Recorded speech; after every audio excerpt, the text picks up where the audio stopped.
Hi guys, so we're just walking down to the cinema this evening. It's Tuesday the 16th. I'm going down to see They Shall Not Grow Old,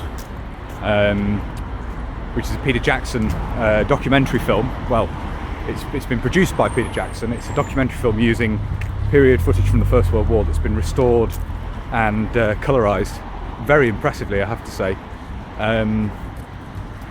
Looks very impressive in the trailer that I've seen, so hopefully it'll look good. Hopefully all the footage will look as good as it did in the trailer, and hopefully the documentary itself will be very much worth watching. So I'll let you know, even if the documentary element of it isn't. I'm just looking forward to seeing the restored footage because it looked, as I say, fantastic in the trailer. So I will report back once we've seen it. Hi guys, so just walking back. I'm not sure how well you're going to be able to hear this because we're walking back from the cinema.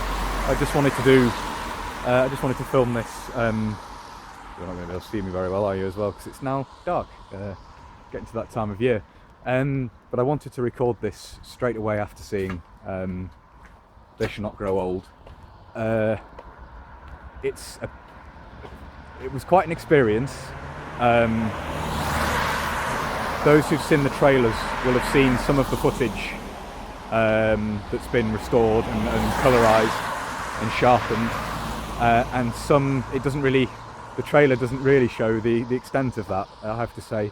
Certainly some of the close-up shots, the sound that's been overlaid, the voices have been quite closely matched to, obviously there's been lip reading been done, so you can actually, where soldiers are speaking, they've overlaid speech, and the sound effects they've added in to bring sound back to the footage is incredible. It was a very moving experience, I have to say.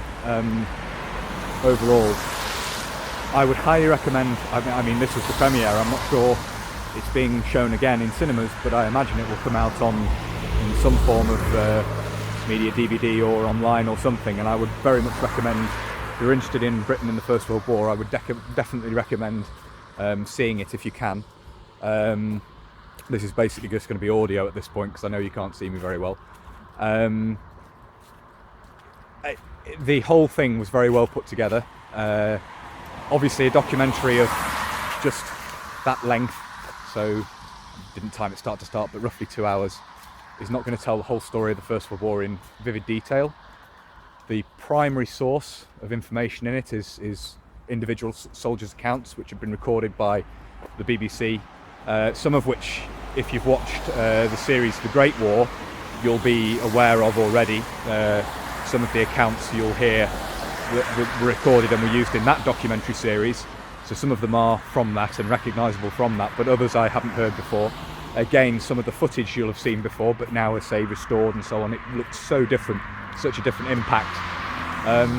But yeah, I would very much recommend going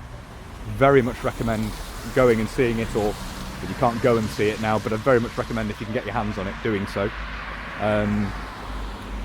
As I say, it was a very moving experience, and although it's never going to be an in-depth documentary, it did exactly what it was supposed to do, which was to convey the emotion, the mixed emotion of the First World War soldier. You'll go from sort of a heart-wrenching view of someone injured, wounded, dead, to laughter, someone playing to the camera, which is, when you see original black and white footage, you can see men sort of smiling and playing to the camera. Look, we're going to be in the pictures and all that sort of thing. But when it's coloured, when it's in colour and sharpened and the voice put over, obviously not the soldier's original voice, but someone with suitable inflection and so on, it does convey the emotion of it a lot better, a lot more clearly, as it were. So that sort of thing, the emotional side of it was very well conveyed, which is what it was aiming to do, from what the preamble said in the cinema, the introduction. So that's my opinion, is it's well worth watching if you can. Well worth watching from a point of view of the technology that was used. Groundbreaking. I've never seen anything done quite like that before.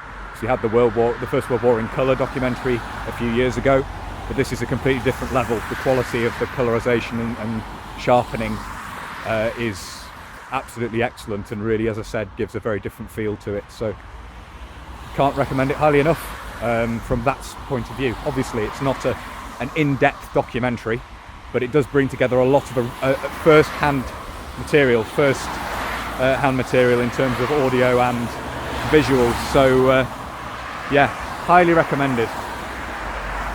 So I'll leave it there. I think that pretty much sums up my thoughts on it.